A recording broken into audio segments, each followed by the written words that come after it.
by reducing recidivism amongst juvenile offenders who have been prosecuted and convicted of committing the most serious violent offenses, youth who are in the deep end of the criminal justice system. I'll get into the details of this legislation shortly, but first I'd like to share with you a little bit about my perspective on public safety in our city at this time. Too many people in Washington, D.C., in all 8 wards of our city, don't feel safe. Residents are rightly demanding from their elected leaders and their government action. As the district's independent elected Attorney General, there is no higher priority for me and my entire team than public safety. We are committed to using every tool we have to improve public safety for everyone who lives, works, and visits the District of Columbia.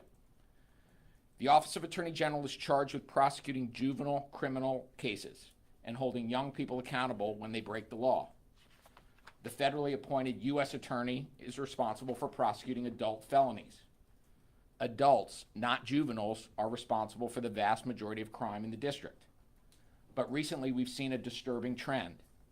More and more young people are committing violent offenses, carjacking, robbery, gun crimes, homicides, and they're committing offenses at younger ages. And while it's a relatively small number of young people who are engaged in criminal behavior, that small group is causing a disproportionate amount of harm. I see firsthand the toll that violent crime takes on victims and their families. I see the far-reaching impact that violent crime has on neighborhoods and on communities and on our city as a whole. As the district's Attorney General, there is no responsibility that I take with greater seriousness than my role as the Chief Prosecutor of Juvenile Crime. I undertake that responsibility with a clear, single-minded objective. We must do everything we can to make sure DC is as safe a place as it can be, now and in the long run. We charge every serious, violent crime when we have enough evidence to do so. We don't shy away from taking hard cases. We make sure that kids face consequences when they break the law, and that victims of crime get the justice they deserve. Since taking office last year, our prosecutors have been charging more cases at a higher rate, so much so that the capacity of our juvenile detention facilities at times has been stretched. It is imperative that a young person who breaks the law face swift and certain consequences. We know that swift and certain consequences result in greater deterrent impact than lengthy prison sentences. Those swift and certain consequences need to be meaningful and effective. They need to change behavior. Effective, smart, prompt intervention now will reduce crime and improve public safety in the short and long-term future. Policing and prosecution are critical parts of the criminal justice system. But there's another crucial part of the system that too often gets left out of the conversation. What happens after a young person who has committed a serious violent crime is arrested and prosecuted? What is the district doing to make sure that once that young person who has been prosecuted by my office is released, that they don't commit another offense? Juvenile justice systems across the country are different than adult criminal justice systems, and DC is no different. Juvenile justice systems recognize the need for both consequences and rehabilitative approach to ensure young people don't reoffend.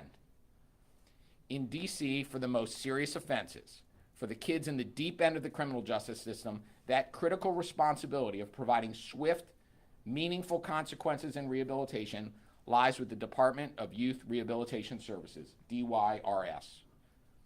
After MPD makes an arrest and our office successfully prosecutes the most serious of cases, youth are committed to the custody and care of DYRS. At that point, DYRS takes over. DYRS decides where a child is housed, in secure detention or under supervision in community. DYRS is charged with developing an individualized plan for each young person committed into its care and custody. In short, DYRS has sole responsibility for supervising and rehabilitating that young person to ensure they don't reoffend. Currently, DYRS undertakes that critical responsibility without enough transparency and accountability. The data and outcomes that we do have, however, demonstrate that DYRS is not delivering the results that district residents deserve. Since taking office last year, I have become increasingly concerned about whether DYRS is providing sufficient supervision and intervention to ensure that committed young people do not reoffend. I'm focused on data and outcomes. I'm focused on results. The most recent comprehensive data released by the Criminal Justice Coordinating Council indicates that 92.7% of kids who are committed to DYRS are subsequently rearrested. 92.7%. Almost every single one of the kids committed to DYRS care gets arrested again. That is not acceptable. Nearly 50% of the kids who are committed to DYRS are subsequently convicted of committing an additional offense. This is not acceptable. Whether recidivism for youth who have been committed to DYRS is measured by being arrested for a different offense or being convicted of a different offense, these recidivism rates are not acceptable. Reducing recidivism is an essential part of a comprehensive public safety strategy. We know, particularly with youth, that swift and certain consequences are critical in deterring crime, ensuring accountability, and changing behavior. DYRS's most recent performance plan for fiscal year 24, issued just in December, disclosed that less than half of committed youth, 45.3%, have a case plan in place within 90 days of commitment. 3 months to develop a treatment plan, much less implement one, is not acceptable. And for more than half of committed youth, DYRS's own performance plan indicates they don't even have a plan in place within the first 90 days. If swift and certain consequences are critical to deterring crime, to ensuring that youth take accountability for their conduct, to changing behavior, meaningful intervention needs to happen right away, not months down the road. The failure to ensure that all youth committed to DYRS receive prompt, meaningful rehabilitative intervention needs to be addressed immediately. Failing to do so not only abandons youth at a time when it is most critical and time sensitive, but it puts district residents' safety at risk. People who break the law, including youth, need to be held accountable. The prosecutors in my office are doing that every day, charging and prosecuting every serious case where there's sufficient evidence to prove that case beyond a reasonable doubt. But after OAG attorneys secure a conviction, we expect, in fact, we have a stake in DYRS effectively doing the work of ensuring that youth receive the prompt, effective services that accountability and rehabilitation require. That's why today I'm introducing the Recidivism Reduction, Oversight, and Accountability of DYRS Act, the ROAD Act. This legislation is designed to get DYRS on the right track. It lays out a roadmap for effectively and timely intervention and for effective and timely oversight and accountability, all with the shared objective of improving public safety outcomes. The ROAD Act does 3 things. First, it requires DYRS to promptly develop meaningful, individualized rehabilitation plans for every youth committed into its custody, and to ensure that those rehabilitation plans are implemented throughout the course of commitment. Second, it strengthens the court's authority to step in and intervene if it becomes clear that DYRS has not followed through on a committed youth's rehabilitation plan. And third, it provides for permanent, independent oversight of DYRS, so we can increase accountability and transparency. Again, I want to be clear, there's no doubt that effective policing and prosecution are essential, that consequences and accountability are needed when people break the law, and this includes young people. But the reality is that OAG prosecutors have involvement in kids' lives for a very short period of time. From the time a young person is arrested by MPD and charged by our office, cases are required to be resolved swiftly, often within 30 or 45 days. Compare that relatively short period of time with the extended periods of time youth interact on the front end with safeguards that are needed to prevent crime happening in the first place. Safeguards like family supports, schools, stable housing, access to health care and social services. And compare it to the extended amount of time youth interact at the back end of interventions. Interventions that are supposed to keep youth offenders from engaging in crime again. And in the most serious of those cases, that is an extended engagement with DYRS. I also want to be clear about this. The vast majority of young people in the District of Columbia are doing extraordinary things. often against extraordinary odds. The number of kids who are system involved, particularly those who have committed serious violent offenses, is small enough that this is a solvable problem. So often I talk with parents who have been begging for years, but their pleas for treatment, for counseling, for educational resources go unanswered. They ask me, why is it that their child needs to get arrested and prosecuted before getting the services and support needed to keep them out of trouble? The 14, 15, and 16-year-olds that my office prosecuted this past year, they were 4, 5, and 6 10 years ago. What happened across that decade? How many ways over that past decade has our city failed those children for them to end up where they are? Preventive efforts on both the back and front end of the system are needed to improve public safety outcomes. But especially when we have a child who has been committed to DYRS, we need to ensure that we do everything we can to ensure they won't commit another offense when their commitment is over. Otherwise, we're dooming them and the district to an unending cycle of crime. The proposed legislative changes in the Road Act will help ensure that DYRS delivers on its critical role in making DC a safer place for everyone to live, to work, and to visit. I look forward to working with the council to ensure that this necessary piece of public safety legislation is promptly enacted into law. So thank you for being here. I look forward to your questions. Mr. Schwalb. All right, folks, if you have questions, I'll call on you. Please state your name and your outlet, and we'll do a round of everybody, and then if we have time for a second round, we'll do that as well. Hi, Rebecca Turco with 7 News. Nice to meet you. If you can talk about why now for this legislation, and why was it so important for your office to put it through versus talking with the DC Council about it? Well, I'm focused on outcomes and results and the data that we're seeing. There's no more important issue in our city right now than public safety. And there's no more important obligation for me as Attorney General to think about how do we make sure we keep our city safe when we're talking about juvenile crime. It is part of my responsibility as Attorney General not only to be the Chief Juvenile Justice Prosecutor, but to propose legislation when I think that a legislative fix is needed to make our city safer. And that's why we've introduced this proposed legislation today. And we will continue to work with the council to make sure that it's appropriately and promptly addressed and passed. Do you have any stance on whether youth offender status should be lowered? Would that help? I'm focused on making sure that when young people in our system now are arrested, that they get the services and support they need so that they don't reoffend, that we make ourselves safer by reducing recidivism. And we know that long prison sentences and punishment is not as effective as swift and certain consequences when youth are arrested and have committed an act of crime. All right, additional questions, Raphael? Yeah, Raphael, WSA9. Attorney General, is it safe to say, so you're saying that obviously without these plans in place for these juveniles, that's why you think that they're committing crimes again, and that's why you're addressing that they have to create this plan? Is that what I'm kind of getting to? Because the majority of these kids don't have a plan in place by DYRS? We know from DYRS's own report for last year, fiscal year 24, that the amount of time that it takes for kids who are committed to get a specific individualized rehabilitation plan is taking too long. And that period of languishing without a plan being immediately put into place has an adverse impact on kids being rehabilitated and avoiding recidivism.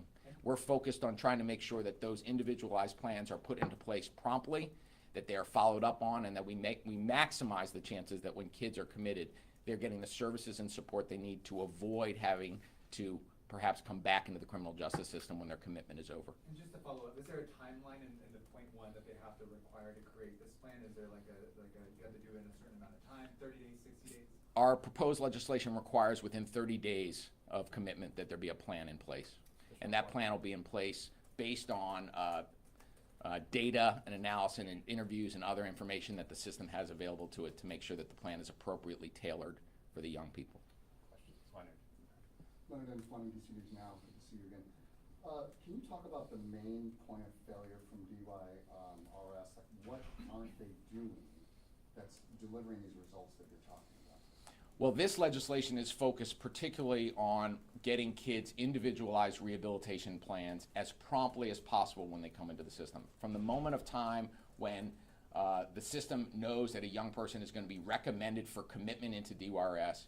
We need to do a better job of making sure tailored plans are put in place for that young person, addressing that unique young person's needs to make sure that during the term of commitment, we're doing everything we can to reduce the chances that that young person's going to commit a crime again. I mean, do you think it's staffing? Is it not enough employees, not enough people dealing with youth? What are some of the Well, challenges? part of the reason why the bill also requires an independent oversight body is to make sure that we have better transparency and accountability into what is happening within DYRS so that we're in a better position to address that question and get to what some of the root causes within DYRS are for the types of outcomes, the unacceptable outcomes that we're seeing. Stephanie? Stephanie Ramirez with Fox 5. How you doing, sir? I have multiple questions. IRS does have oversight, and that is the council. So the fact that you're introducing this, what does that say about the mayor's office and department that handles DYRS and the council and their actions so far? I think this legislation is designed to try to ensure that DYRS does a better job. Certainly with respect to oversight and accountability, that data will assist the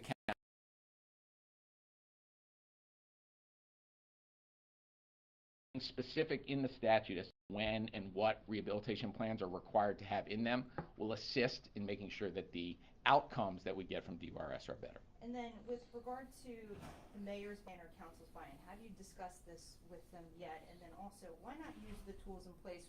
One thing we had raised with your office is the ability to petition a judge to charge a 15-year-old as an adult, specifically the sweet and sour case. The parents, the family of the victim were furious that that was not done when they said everything was in place with that case. I understand if you can't talk specifics, but can you speak to why not use some of the tools that you already have? We're using all the tools that we do have available to us every day. One of the things that we're focused on, in addition to using the tools that we have, is focusing on this example of where the kids in the deep end of the criminal justice system are recidivating, whether we measure by rearrest or reconviction at rates that are unacceptable. Additional questions? Ted Oberg from News 4. Good morning. Good morning. I wonder if there's any concern that we got to get DYRS to walk before they can run. The independent oversight agency that the mayor wants to close recently said that violence is on the rise inside the Youth Services Center. Arrests, we know from assault, positive drug tests. How concerned are you that the most serious violent youthful offenders are being victimized again in DYRS custody, regardless of whether they can make a plan to help them?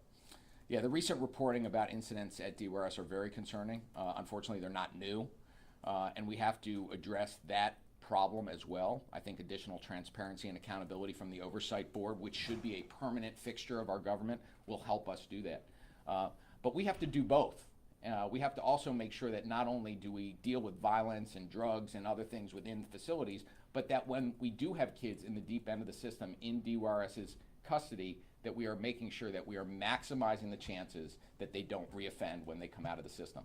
Do you think current leadership at that agency can do this? This is not about pointing fingers at the leadership or particular individuals. This is about making sure we have laws in place, a system in place, that regardless of who's leading this agency over whatever period of time in any administration, can make sure that we get kids what they need not to recidivate, that we get victims of crime what they need to make sure that they don't see kids recidivating, and that our community can have a greater level of confidence that kids who commit serious offenses when they come into the system are going to come out and not recidivate. That's how we make ourselves safer in the long run. Questions? Yes. Luke with WTOP, you mentioned specifically tailored plans to help these kids not recidivate. What exactly are you looking for in those plans? Can you give us some examples? I think all plans are going to be dependent on the facts and circumstances of individual young people who are in the system. Part of it's going to be addressing what are their family circumstances, what's involved with their educational progress, perhaps educational learning. Many of the kids who come into the system have educational learning or have individual education plans.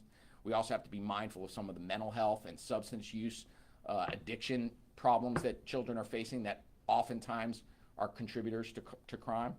We know that many of the young people who come into the criminal justice system are coming out of unstable housing. So all of these contributing factors in a particular individual youth's life need to be taken into consideration when a plan is designed to make sure that he or she, when they finish commitment, is maximally prepared to be successful and minimally likely to recommit a crime. Alex?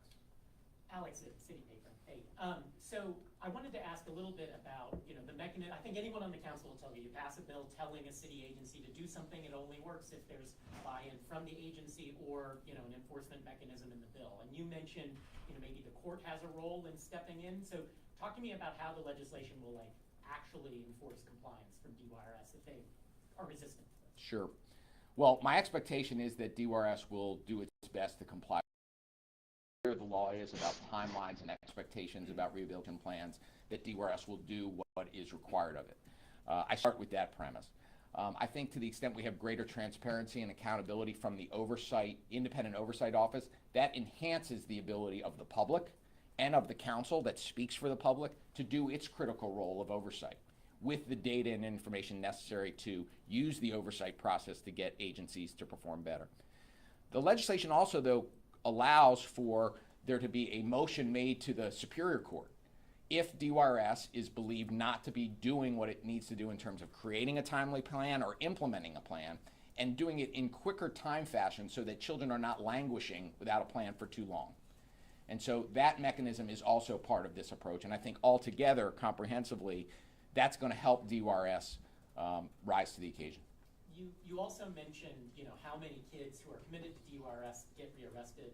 I have many people talking to me about how many kids who are on probation then go on to get rearrested, when they're under supervision from court social services.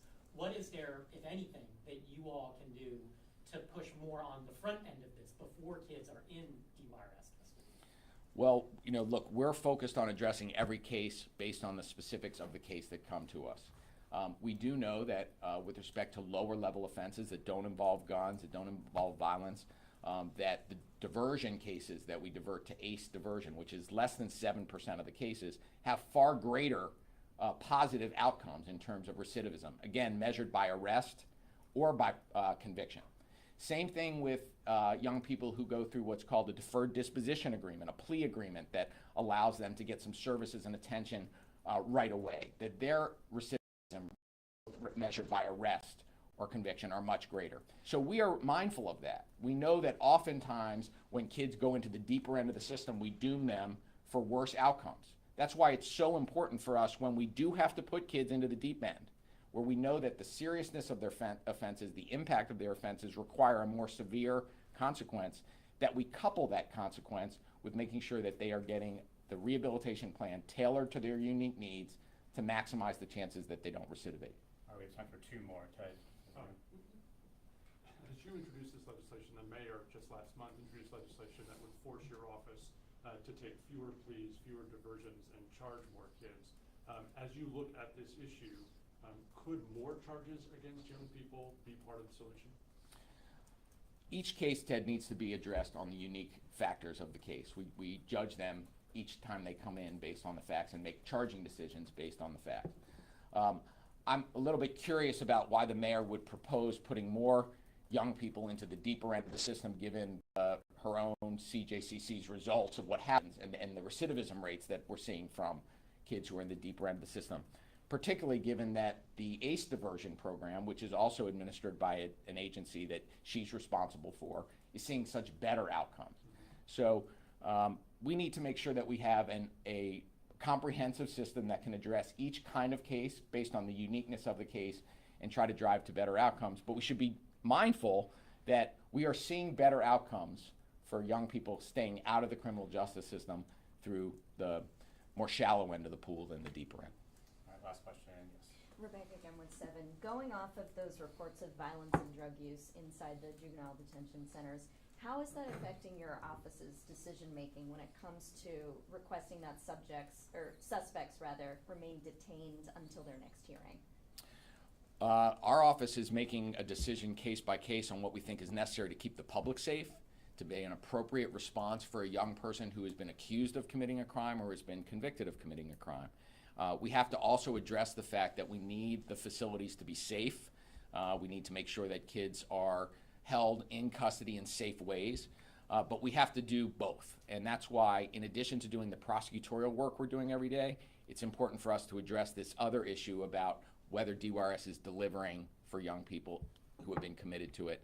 And my hope is that this legislation is going to be a positive step forward to addressing that problem. All right, that's all we have time for. Thank folks. you all Thank very very much.